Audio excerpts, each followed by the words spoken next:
चलिए स्टूडेंट्स एक question solve करते हैं। A company ABC Limited as on 31st March 2023 had a paid up capital of rupees 1 lakh 10,000 equity shares of rupees 10 each. In June 23, ABC Limited had issued additional 10,000 equity shares of rupees 10 each which was fully subscribed. इसका मतलब ये हुआ कि पहले से 10,000 थे और 10,000 issue कर दिए, मतलब टोटल 20,000 शेयर्स हो गए। Out of 10,000 shares, 5,000 of these shares were issued to XYZ Private Limited company. यानी कि ये जो नए 10,000 शेयर्स इशू करे उसमें से 5,000 शेयर्स XYZ प्राइवेट लिमिटेड ने ले लिए। तो इससे कोई फर्क नहीं पड़ता कि नए शेयर्स लिए, टोटल 20,000 शेयर्स थे। वो टोटल 20,000 में से 5,000 शेयर्स XYZ के पास में है।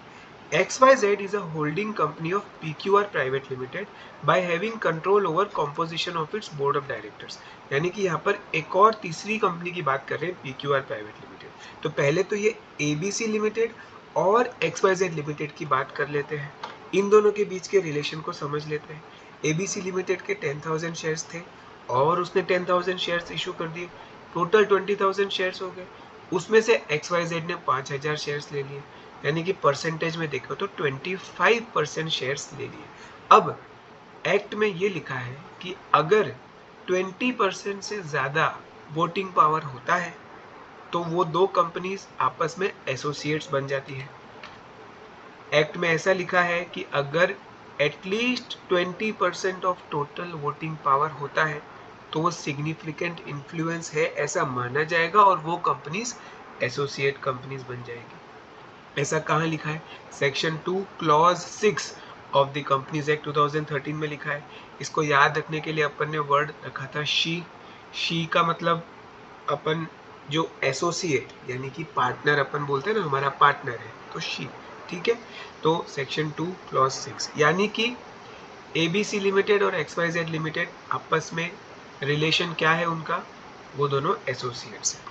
अब आगे लिखा है कि XYZ is a holding company of PQR Limited by having control over the composition of its board of directors. यानी ये क्या बोलना चाहते हैं कि एक कंपनी XYZ लिमिटेड वो PQR लिमिटेड की होल्डिंग कंपनी है, यानी कि PQR लिमिटेड सब्सिडरी कंपनी बन जाएगी। सब्सिडरी कंपनी का सेक्शन क्या था? Section 2 clause 87। उसके लिए वर्ड अपन ने रखा था वाइस। सेक्शन 2 क्लॉज 87 यानी कि यहाँ पर XYZ होल्डिंग कंपनी है, PQR सब्सिडरी कंपनी है।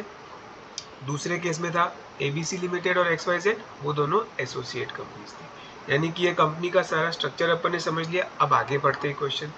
Now PQR Private Limited claims the status of being a subsidiary of ABC Limited as being a subsidiary of its subsidiary that is XYZ Private Limited. ये line क्या बोलना चाहती है? ये line ये बोलना चाहती है कि PQR Limited ऐसा बोलती है कि ABC लिमिटेड की सब्सिडरी है XYZ लिमिटेड और XYZ लिमिटेड की सब्सिडरी है PQR लिमिटेड, और इसके कारण, इस रिलेशन के कारण PQR लिमिटेड ABC लिमिटेड की भी सब्सिडरी बन जाती है, ऐसा PQR कहती है। लाइन क्या लिखी है? PQR limited claims the status of being a subsidiary of ABC limited.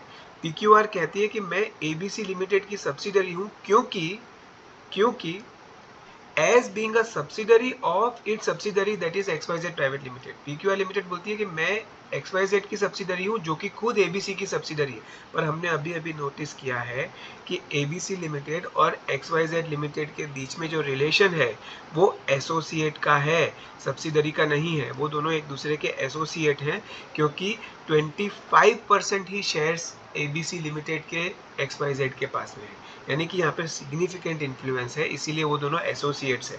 ABC limited और XYZ लिमिटेड सब्सिडरी नहीं है, तो यानी PQR लिमिटेड ABC लिमिटेड की सब्सिडरी नहीं बन सकती। Examine the validity of the claim of PQR Limited. State the relationship, if any, between ABC and XYZ Private Limited. हमने अभी देखा है कि ABC और XYZ Limited के बीच में क्या रिलेशन है, वो दोनों एक दूसरे के एसोसिएट्स हैं। बिकॉज XYZ के पास में 25% शेयर्स हैं ABC Limited के, which is at least 20% of total voting power. So there is a significant influence, and इस कारण से उन दोनों के बीच में रिलेशन है एसोसिएट का। between ABC Limited and XYZ Limited Private Limited as per the provisions of the Companies Act. So simple सा क्वेश्चन है.